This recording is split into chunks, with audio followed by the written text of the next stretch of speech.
short period of time. This session is, we made about 5 minutes to prepare, so that's not a reflection of the value that we think of this session.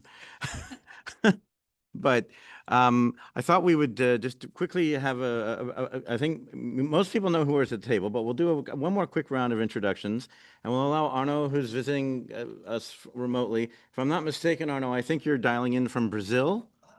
No, I just flew back from Brazil. Actually, I'm in France today.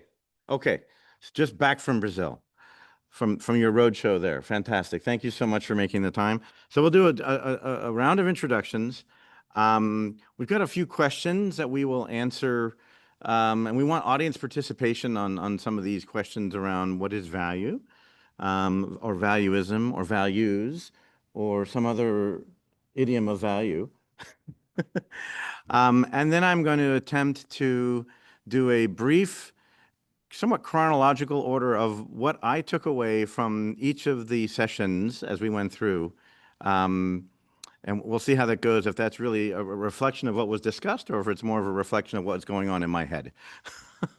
So with that, Arnaud, why don't you kick us off with an introduction, and please feel free to embellish a bit because you're the only person on our panel that hasn't been with us for the last 2 days. Oh, excellent. Very good. Thanks a lot. Thank you, everyone, for having me. Just interrupt me if I'm too long. As an introduction, so I'm Arnaud. I'm French. Nobody's perfect, I guess. I started my career very far from sustainability. I spent 20 years, mostly between Silicon Valley and Singapore, helping B2B tech, things that we call unicorns grow. Starting new technologies that are powering a lot of cloud computing centers, banks, systems, really focusing on productivity. And after a few years, well, actually 10 years in Singapore, decided to move back to France. And I was really stunned, honestly, by the beauty that was surrounding me. And at the same time, by the constant feeling from Europeans that things are degrading, that they are not well, burnouts was increasing. So I completely transitioned my career after meeting a gentleman called Ban Ki-moon in Monaco. I was just discovering the sustainability. You can imagine I was a startup executive, let's put it this way. I was an investor as well. And I met Ban Ki-moon and discovered the SDG. And I was very direct and say, well, I'm just discovering this notion of sustainable development goals. And it's been 20 years. I'm helping a lot of CEOs, investors, never heard about the term. So I think nobody cares. And he was smart enough to flip the table and said, yeah, this is probably because of people like you, because we're sending a message across. And I had to reflect. I had to reflect about why. And then by transitioning, I started mostly 4 years of research about what sustainability is all about, what are we facing, what the environment is facing, what are human beings, how do we think. And I tried to input a lot of my own knowledge into this, and I realized that there was too many events that really transformed my life. One was having kids, obviously, because you are forced to think about something greater than yourself. And the second thing I realized that really transformed me, and that was very hard to explain, was managing a company, managing a P&L, being responsible for all those decisions, and getting the economy viable to support a lot of people working with you. And I decided that I was going to use all my energy, background, and network to come up with what I hope are solutions. And now I'm mostly teaching board of directors, executives, using a lot of AI, and happy to talk about this, to understand how do we bring nature and all the other value topics within decision making. And I'm super happy to share anything that I'm uncovering. Excellent. That sounds like you've had quite the journey to the path of value then.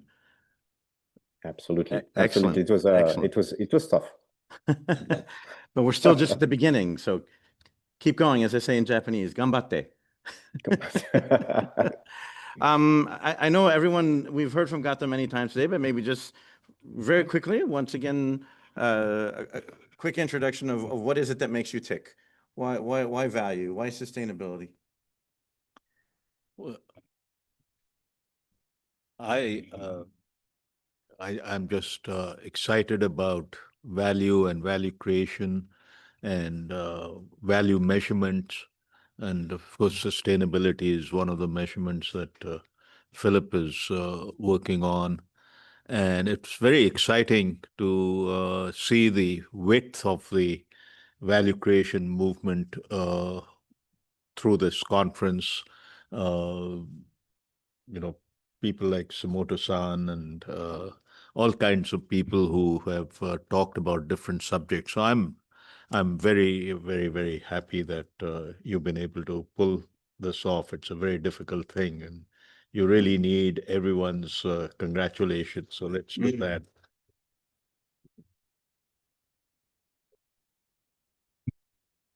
All right. Share a little bit more again on your path to getting here. Yeah, I think I take the perspective of maybe in this context as a particular practitioner that has faced several challenges on the way. Yeah, we can take this as well. So my background is especially business promotion and building innovation ecosystems as well. And on this path, you face the question of, yeah, the right decision making, whom you want to partner with, how we can incentivize researchers to go forward since they are creating value, but sometimes they are not aware of it. And the next step is to create a startup out of it, like you do as well, to bring that into the world. And then you have the way forward to assess the kind of technology you have. You have the topic of intangibles, IP.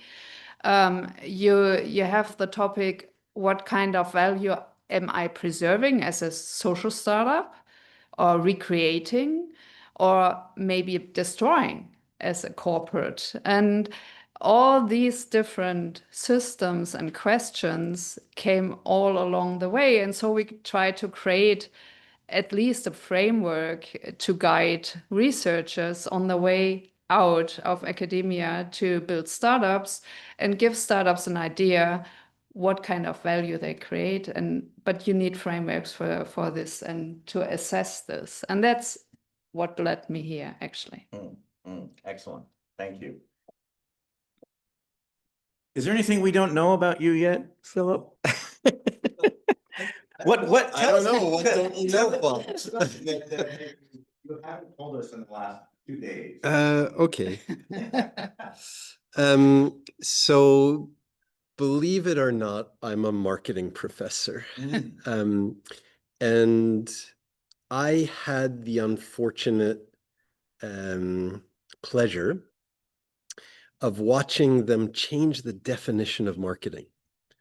And so when I went to business school, the definition of marketing was basically built on the 4 Ps. And so Phil Kotler actually participates in Gautam's events. I read that textbook as part of my education in marketing. And then as a professor for the next generation of students, thank you, for the next generation of students, they changed the definition in 2003. And I teach this to my students. So in the definition of marketing, there's one word in there, value. But then if I'm a professor and they come, so these are some of our outstanding Doshisha students. Basically come and say, okay, professor, and they usually use that term, they put that emphasis on that word. So, okay, what does that mean? How do we measure it?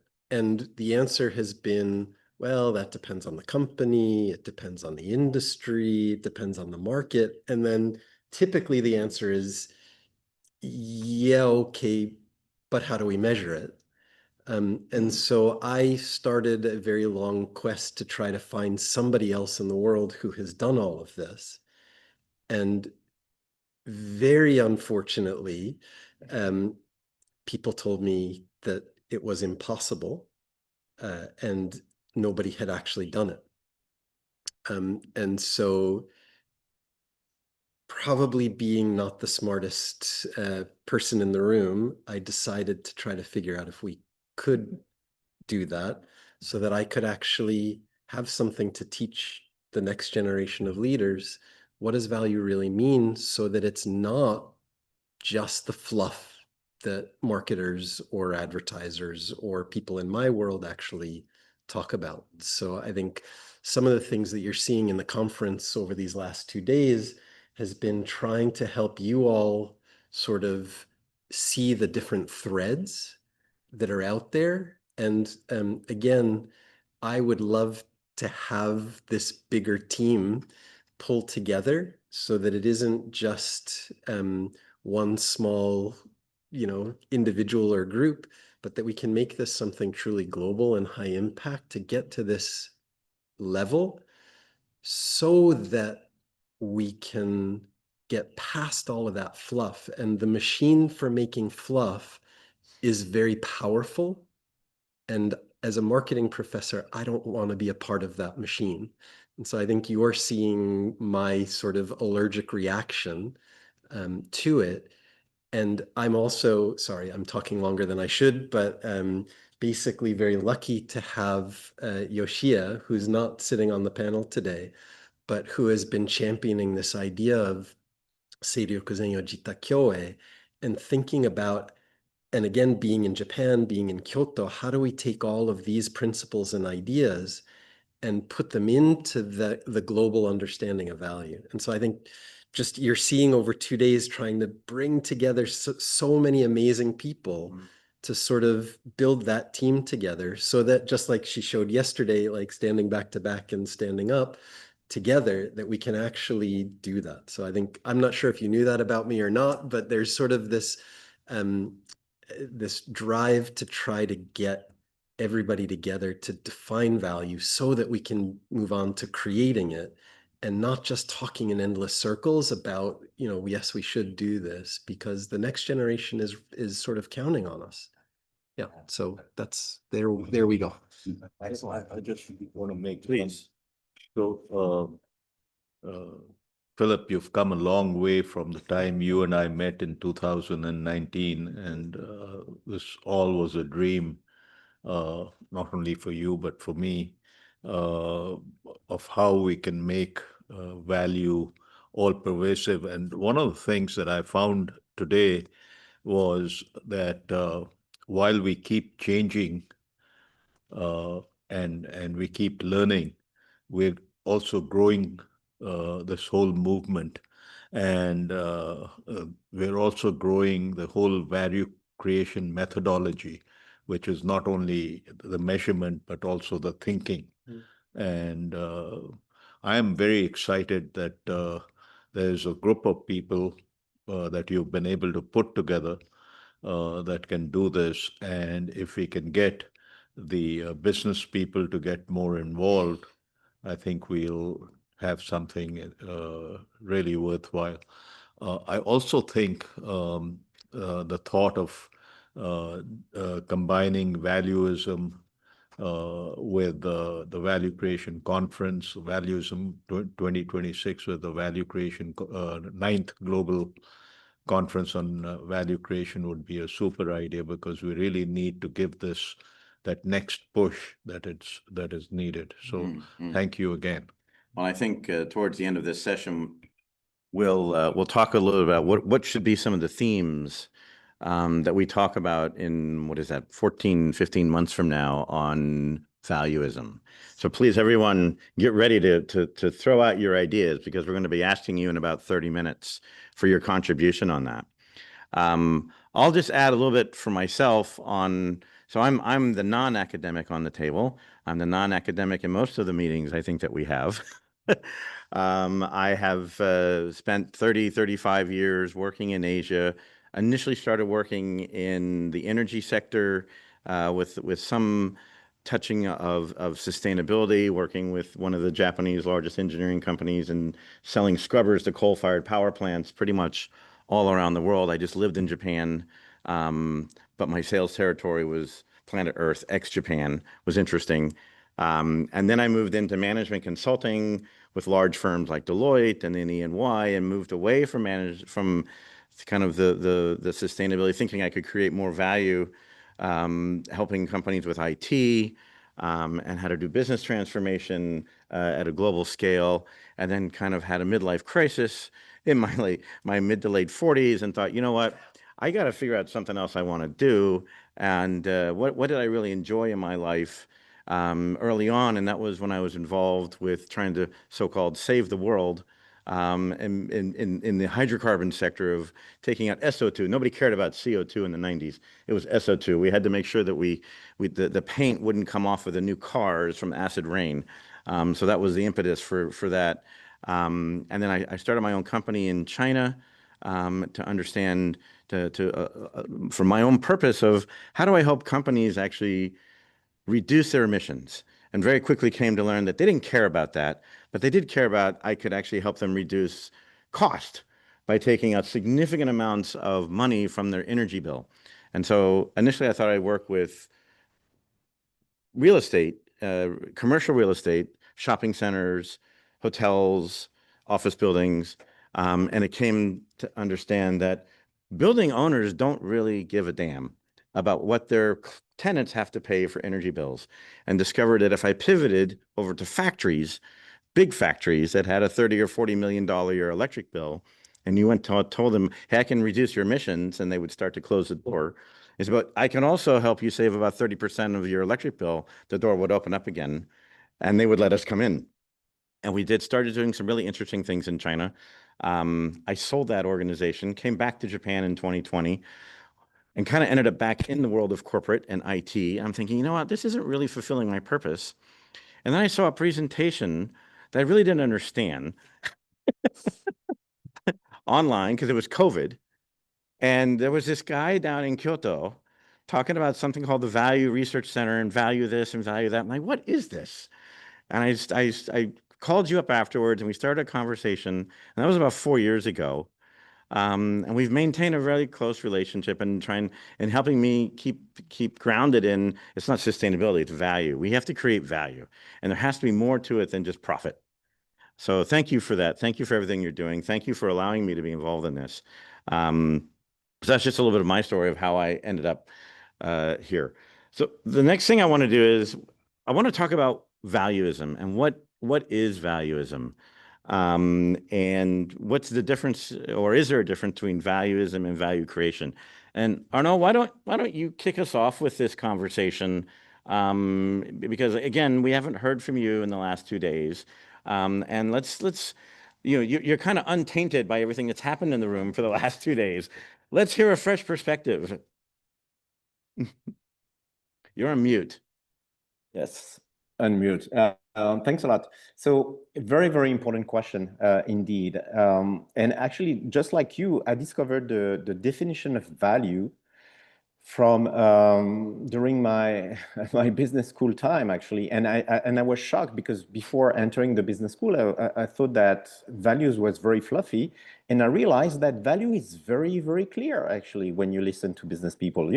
Value is the future free cash flow discounted at the opportunity cost of capital. And there was another magic number that I learned that I was very upset I didn't learn before, is that the risks-free opportunity cost of capital is quite clear. It's 7%. And I'm sorry if I'm doing lingo here and starting with finance, but this is how the world works. And we were starting to discover things like impacts, externalities, discussing about, how do we create value around outside of finance, and realizing that personally, I'm not inclined, actually, even as a personal investor, to do anything that cannot be measured with finance. So there's this notion that valuism is this idea that we are going to recognize all the positive and negative impacts that a company, a service, a person has on social, environment, and in the society. But, and this is where I guess the conference is super useful, if we don't find a way to bring that back to the role of finance, that's going to be very hard for us to move forward. And valuism is this notion that obviously, if you look at human society, since the beginning of age, actually, we are not driven by finance. You know, corporation has been invented by human beings, finance has been invented by human beings, money has been invented by human beings. So there's no way that we cannot put all those value that we create without knowing it within the finance framework.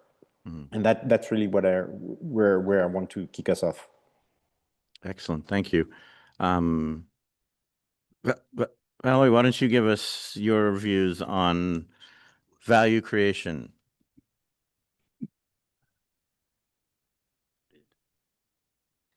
First of all, I would like to just confirm this kind of experience, which probably also guided me the long way I have taken the last years, that we learn something in universities and business schools which is not aligned, which we feel is the right way. But we accept it somehow. But nevertheless, either you give up or you try to find a solution. And that's probably why most people are sitting here. So creating value is, in that sense, something different than just creating monetary value. Because we have to think about many other aspects of this world. So we talked about the internal corporate system and the external system we usually do not capture, and the externalities, negative and positive, that are related to the corporate system. And this is something we really need to fix. And so value creation for me, and I hope I may, the term valuism for me is then this holistic framework that captures this complex way of different processes to create value. So, of course, we cannot capture this. It's like the word formula we try to build here, I have to say. But I mean, we are living in the age of AI, and this is actually the time we are able to do it, because I had several tries in the past. I wanted to do technology due diligence, technology rating. And at that time, when I wanted to do that with my former professor, I told him, no, I give up. I don't try. Because at that time, there was no way to really do that. And maybe this is the time. I don't know. Okay. Arnaud, would you like to? I think you might have a point of view on valuism. My thinking, and what I'd like all of you to take away, is value creation is a mindset. It's a way of thinking. It's a way of living. And if you are talking about sustainability, you can be really serious about it, or you can just talk about it.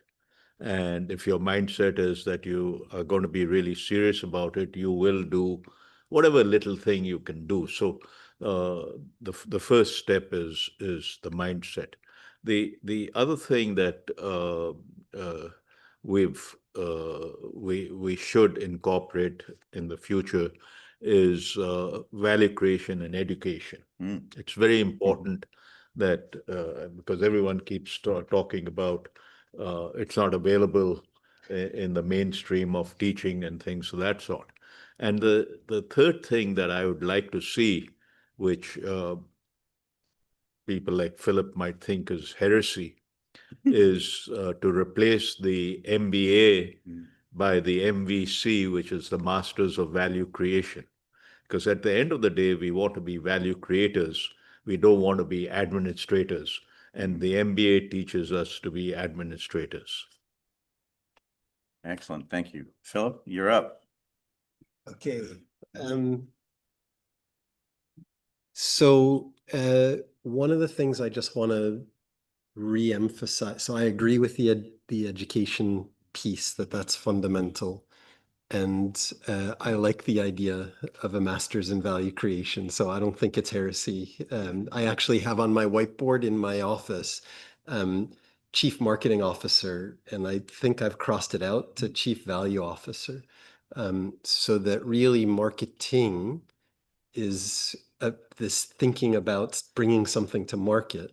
And I think I think we've run the course on that. So I personally like this idea of value because it makes sense. And so one of the things that I think for all of us is that we heard yesterday some dark discussions, and we heard some maybe political discussions. And I think we have to take a step back and really think about this, that value, no matter what side of the political spectrum you're on, no matter what your religious background, no matter your country of origin, whatever it is, the idea of value sort of has a very clean sort of meaning. We all sort of get that idea. And so again, and it's very personal. What value means to you may be completely different to what value means to your neighbor. And that's okay. Like it's a very important thing to understand. And when we start getting that and then have a system to account for that in a way that then other people can make their own decisions about the value that others create and destroy, we're in sort of a different world. And so just to please understand that this is not about picking sides, right? Having multiple sides is actually good for the process. And the only thing we haven't gotten into, the dark sort of warning, is that if we take this to the extreme that I presented with the team, with Yoching and Cole and Brian this morning, is that you should also be able to see if there's a bad actor in charge of valuism, then there are bad things that also will happen. And so Haruko had been talking about freedom versus liberty. And I think that dynamic is also very important for us to understand. So we have, and again, for the folks who are the next generation of leaders sitting here, you have the opportunity to create something that we never had in our 20s and 30s or 40s or whatever. That this is something completely new. And you see a world sort of, I see a world sort of struggling with the end of that era and being forced into the reality that we really are in sort of an exciting, new, regenerative, positive time if we can step back and see it. And that I see people circling into these sort of negative circles, and right? And it's like, I get you, but see the opposite side too. And there's so much opportunity. So if we can, valuism, hopefully, if this takes off, and I got accused on LinkedIn. So anyway, I'm sort of just making up another word that we don't need. But basically, if we can get beyond sort of that negative to see the opportunity that's here in front of us, and that this is just a way to see. It's not, there's no prescription. There's no, you should do this or you should do that. And if we can build systems around that, right? And again, it goes back to something, I mean, I'm strongly influenced by the Aikido master who happens to be my wife, but just this is not new thinking. And I think we heard it from Dan. John and I have been talking offline about it. Aboriginal thinking, like hundreds, thousands of years. I have books from the Native Americans in my office that, I mean, just, this is not new. So, but the ability to be able to see and manage and build new systems from it is new. And I think the thing, Arnaud is building new systems in Singapore. He's globally active, doing new things from education and research and actually teaching. I think all of us collectively here, if we can figure out a way to come together to bring this to something really positive and powerful, it feels powerful to me, because we didn't, across every industry that we heard from, I don't know if my ears are broken, but we didn't hear anything like it's all aligned, it seems. And we just need to build that alignment together. And I don't know how to do that beyond what's been prepared today. So I'm looking forward to all of you to really help us build this together into something that it's not Philip's thing. And I hear appreciation, which I appreciate, but I appreciate right back at all of you, because you're all the ones that are speaking and creating and laying the foundation and doing all these things. So I would love to figure out a way to build this into a team effort that we can all create for next year in a much bigger, more professional, so that I'm not running around with the cord on the microphone and like that we've got. I mean, I have to apologize to everyone for my students have seen some things that their professor shouldn't be running around like looking for a thing to put into his computer at like 5 minutes before the event happens. So let's do this a little more professionally next year with some corporate support, with some more academic support. But anyway, I'm so happy. Like, I think, I'm just so honored to be in all of your presence so that we can build this forward. So anyway, I'm not sure if that made sense. It's been a long 2 days, but the idea that this isn't just appreciation towards me, but appreciation towards all of us, because I'm just amazed by everyone who's here. So I think the only thing that I would add to the conversation thus far on valuism, and this is something that I've often mentioned to you over the years, and it's something as a business person is important. And Sasha mentioned it yesterday as well. If we're going to create value, that you have to be able, from an investor's perspective, to be able to put a price tag on it. So how do we start? And we started talking about it today, and it's definitely a part of what valuism needs to be. How do you assign an economic value to some of these things that are not, intangible assets? And we have to come up, I think, with a common way of how do we do that if we're really going to get the world we've created, because unfortunately, most of the indigenous populations haven't made it to the 21st century. Yeah. I kind of disagree with that. Okay. And you're actually trying to make the value creation movement a secondary thing. Okay. By saying that it's on sustainability, or saying, see, he turns around and he says, I scrapped the idea of being a chief marketing officer and I wanted to be a chief value officer. Your company, for example, you are the chief value creator. Mm-hmm. Your operations head is the chief customer value creator, and your finance head is the chief money value creator. And your HR head is the chief employee value creator. But we don't look at it that way. It's so basic, but we don't. We say, I'm the president, you're the vice president, and so on and so forth. You never say you are the value creator. I mean, the HR guy says, I'm taking care of HR. He's doing nothing. If he was the chief employee value creator, he would be creating value for the employee. Your human capital would be going up. We didn't talk about customer capital, but customer capital, if you have a customer who's buying $10,000 a year of services from you, and his potential is to buy $30,000, then it's customer capital that is trapped, and you have to find it. So what I'm saying is it's mainstream. It's not sustainability. It's mainstream. I'm sorry. No, not at all. I get worked up about it. That's why we're here, is to get some energy going. Maybe I can add also the perspective, since we had the topic of innovation transformation yesterday. When we have academics, researchers, you cannot incentivize them with a price tag. That doesn't work. And so we thought we take another term, and we took impact. I mean, in the last session, they have also chosen the term impact. So we have different terms still in the room. But what we saw is this kind of, you're the chief value creation scientist, you know?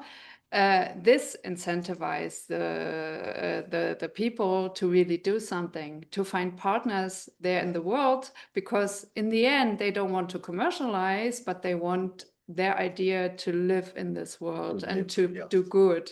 And this was the way really to get the people moving. And so we have to be careful to set a price tag from the beginning. So at a certain point of time, when this turns to be a company, or we need to really to measure externalities, then it's fine. But in some contexts, we have to do it differently.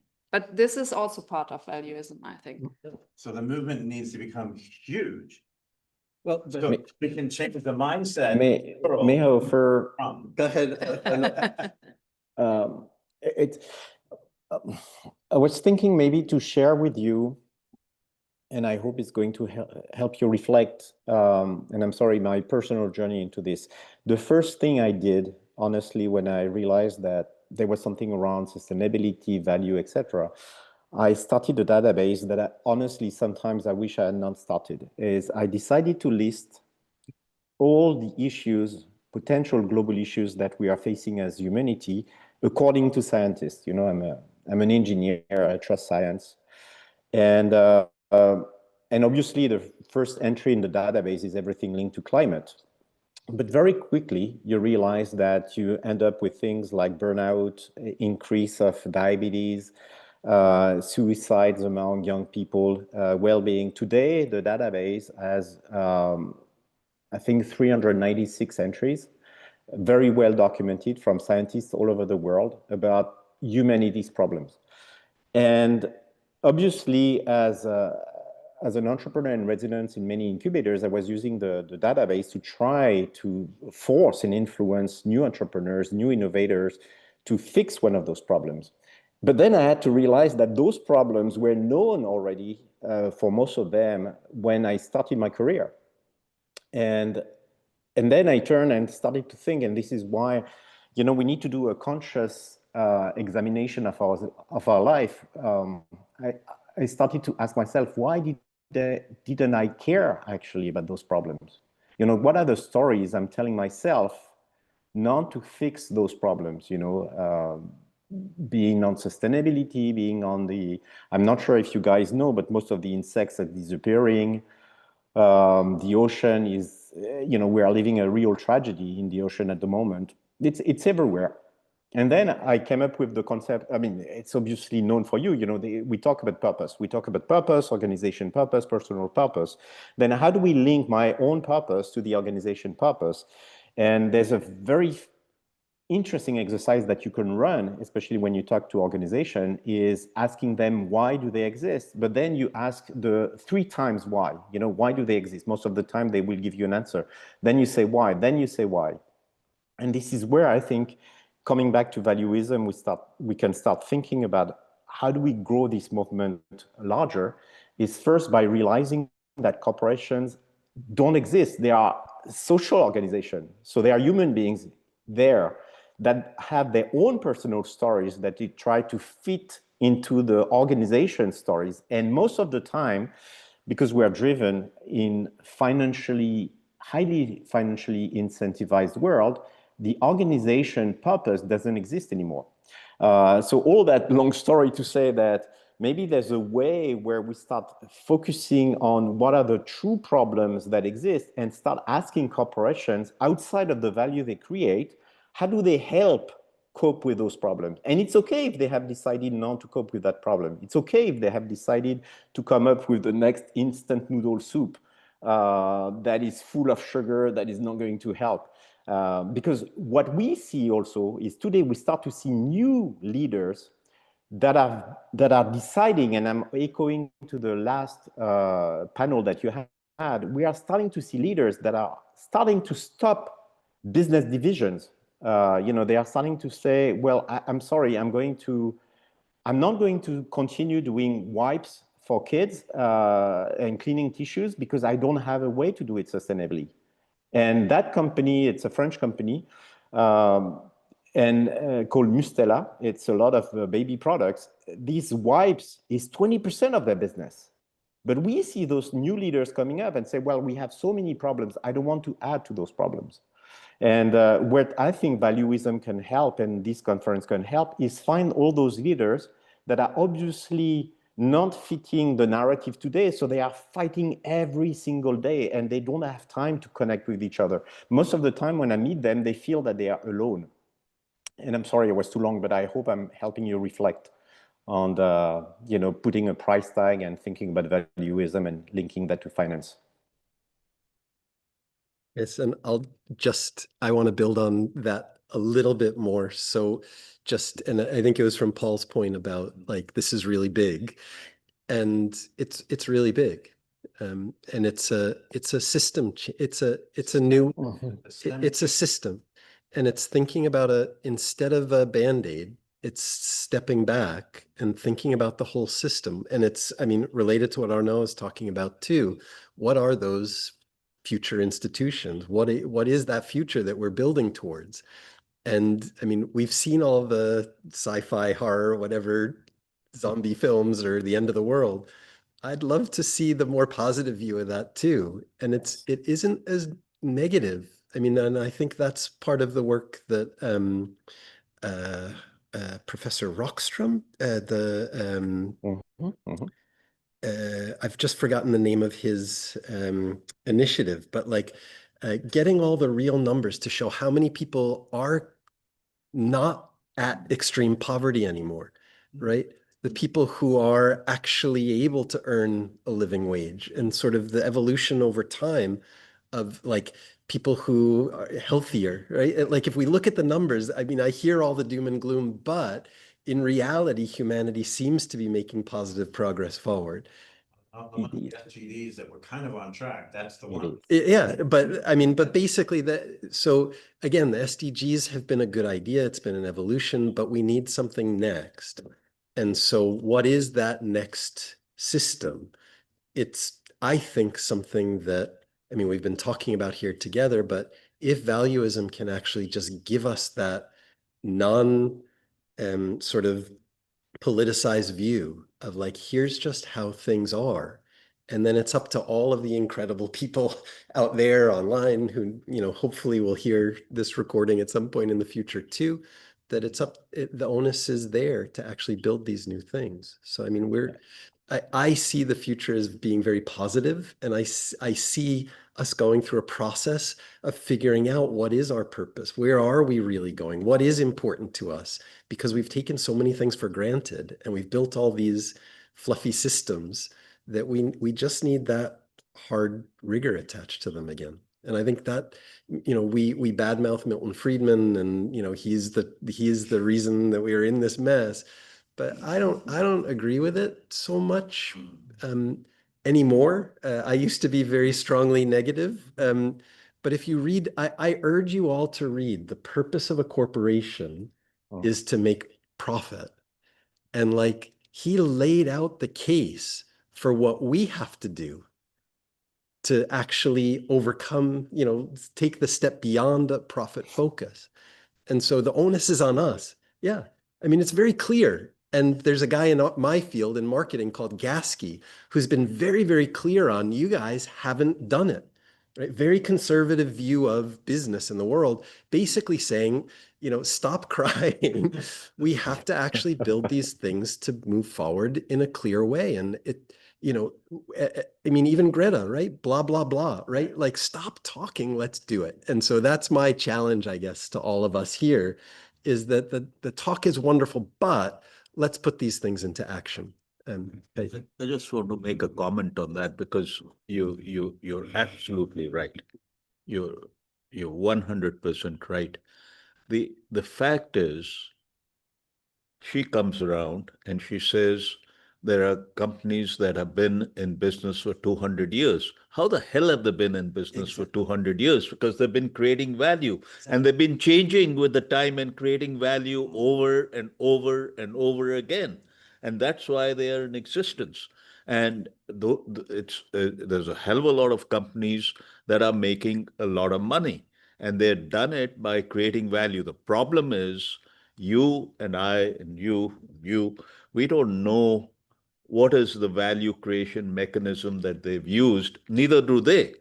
And that's where we come in and help them understand this so that the next time they will be much more efficient and they'll do it in a better fashion. That's where what we're really missing. Since you mentioned these companies, what I realized from my business promotion perspective is that we had many frameworks to support, for example, startups or SMEs, especially in the high-tech sector, but we were unable to capture the value such heritage companies create for the region, like identity, trust, responsibility.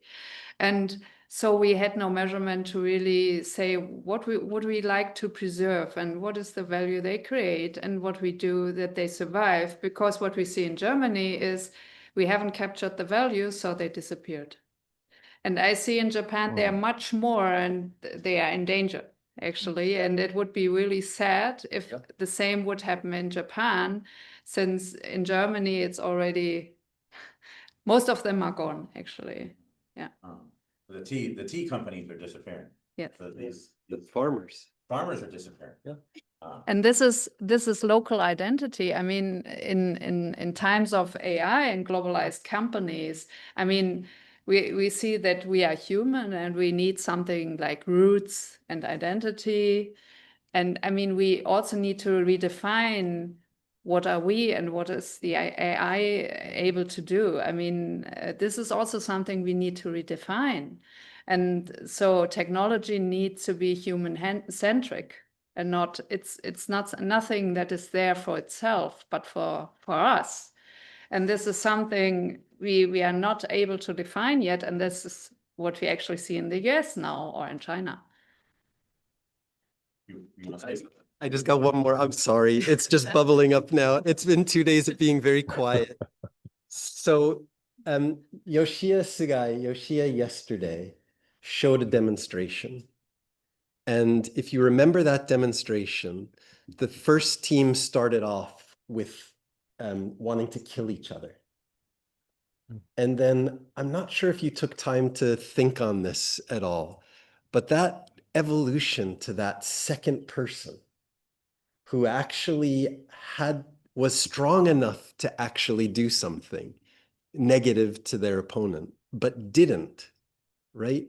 That's the choice right now, right? Like it requires people who are in strong positions to take that next step. And so again, I just want to, there's a courage that comes from this, but the outside conversation seems to have shifted negative. And it's that courage to step up and to say, okay, I am going to do this. This is a huge opportunity. And so again, I take that lesson so that we can get to mutual prosperity, right? It takes those people to stand up, to understand they have the strength and the power to do it. And I'm sorry to take away from the, I mean, but it's such a powerful thing. And so we've got that example in Japan also, right? So that Yagyu movement, that idea, right? That we can actually evolve to protect and evolve beyond that to actually mutually prosper. That I think that's the challenge at our feet right now. In August 2025, all this stuff is happening, but that means there's huge opportunity. So I want to just be positive and to just say clearly, we've got the opportunity to do this. So 100% courageous leadership is definitely the thing that we need the most right now. Absolutely. No question. Creation leadership. That's it. So are we talking semantics? Are we talking words? But let me ask you our second question, which we have like 2 minutes to finish. And if anyone from the audience wants to chime in. So how do we develop a common language on valuism across academia, across business, across practitioners, so that we can all understand each other and we can come together and have a conversation? Don't have to spend 2 days to educate even ourselves in the room. What does it mean? So what are the process that we go? How do we get people to understand the difference between value and values? How do we start that? Arnaud, do you want to kick off on that one? Or do you have a yes?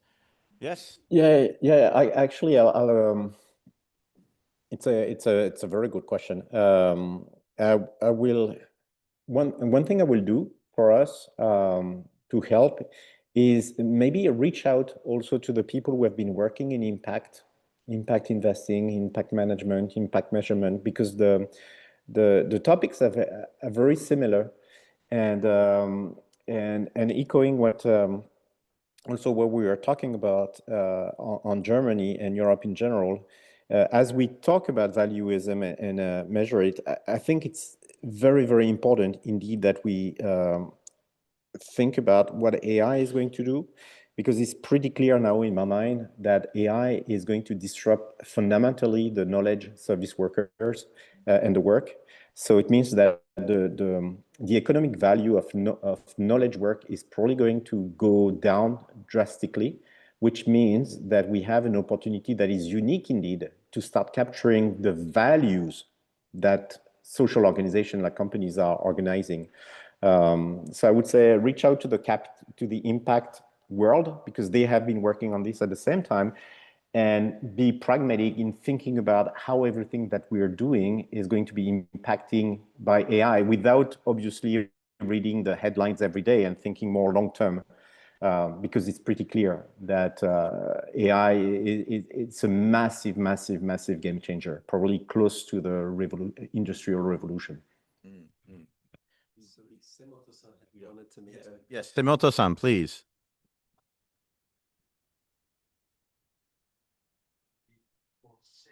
Go menasai. Just one comment. And this conference organized by Beddie and strongly supported by your share.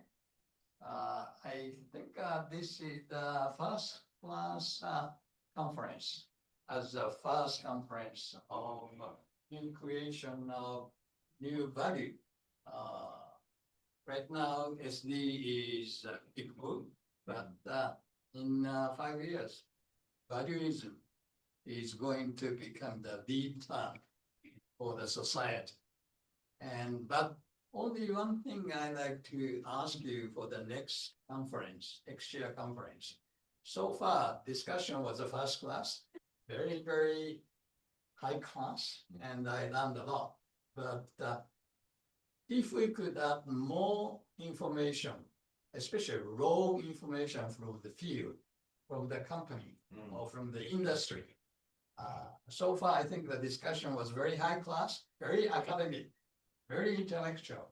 But we need much more raw information from the field, from the industry. And I hope if we could have this kind of information input next year, this conference will become much larger. So Semoto-san's point in that, thank you. So for those of you online, Semoto-san's point was we need more raw information, more raw data from the industry to be adding into these discussions as well. Yes. Okay. So we have, And that's actually one of the asks that we have to everyone online in the room. Please think about, for our conference next year, sometime late fall, November, December, ish. No commitment yet. We definitely need to have companies, institutions, organizations that are financially driven to be part of this conversation. And we're looking for people that could be on a steering committee to help also direct what are the topics that are going to capture the board of directors or the CEOs or whoever it may be beyond the world of academia, to help this movement, the valuism movement, become much bigger and to do it quickly. So anyone with an idea, who would they contact? they contact me. I think they contact Philip. Yes, absolutely. So, but I think just in terms of timing. Yes. Okay, just I won't go through all my highlights, but just when we mentioned it a few times here, but kind of the themes that recurred several times throughout the 2 days. Education is key. Education is absolutely what is required, because people who aren't close to this the way everyone in the room is, don't actually understand what the impact is to the world that's going to happen to them in the coming 10, 20, 30 years. So we want to keep it positive. We've got to keep educating people. It's a culture of value and values. I think they go together. The data and technology is going to be really critical. And we know that, but we need to figure out how do we get consistency and quality. This is a team sport. This is not just one or two people. This is everybody collaborating together, sharing information. And I'll finish with simplicity is much more impactful than complexity. The KISS principle that I would try to use in business, keep it simple, stupid, is definitely going to capture a lot more hearts than making it incredibly complex. So I think with that, if you want to add anything else, were there any other themes that I missed? No, I think that's good for at this point. Okay. My brain is at the point of ready to help everyone to transition to the next year thinking. Excellent. Okay. So with that, to the panelists, thank you so much. Arnaud, thank you so much for dialing in. Really appreciate it. Thank you for Bobby, thank you.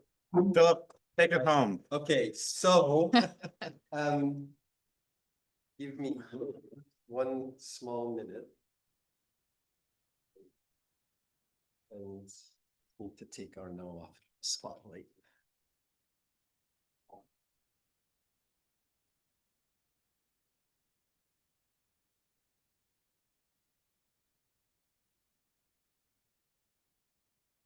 So,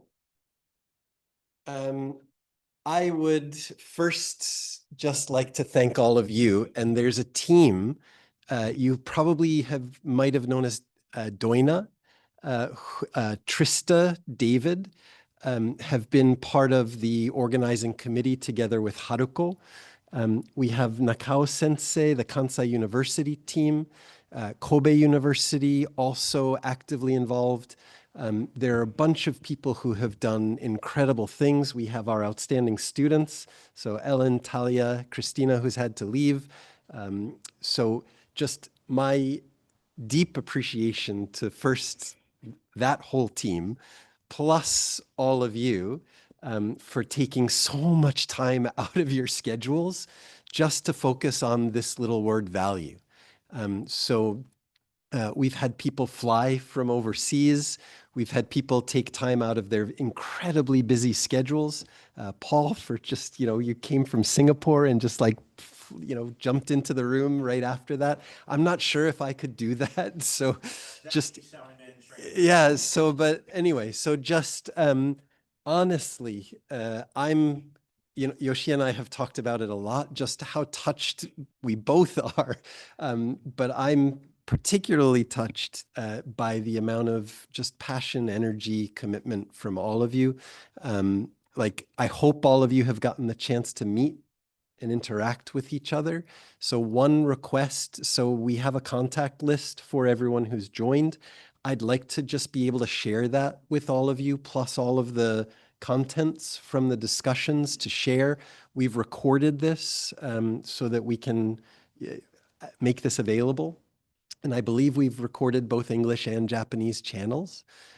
So my request is just for help, actually, to make this better for the next time around. And there are limits, obviously, even in my hearing, there's limits. You've heard that, but just there's obvious limits to the things that we can do.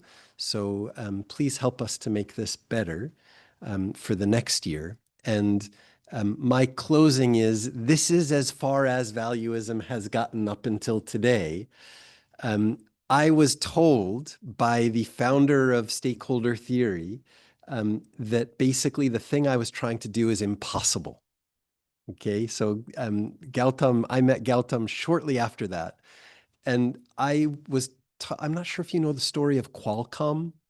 Have you heard of the story of Qualcomm, how Qualcomm became Qualcomm?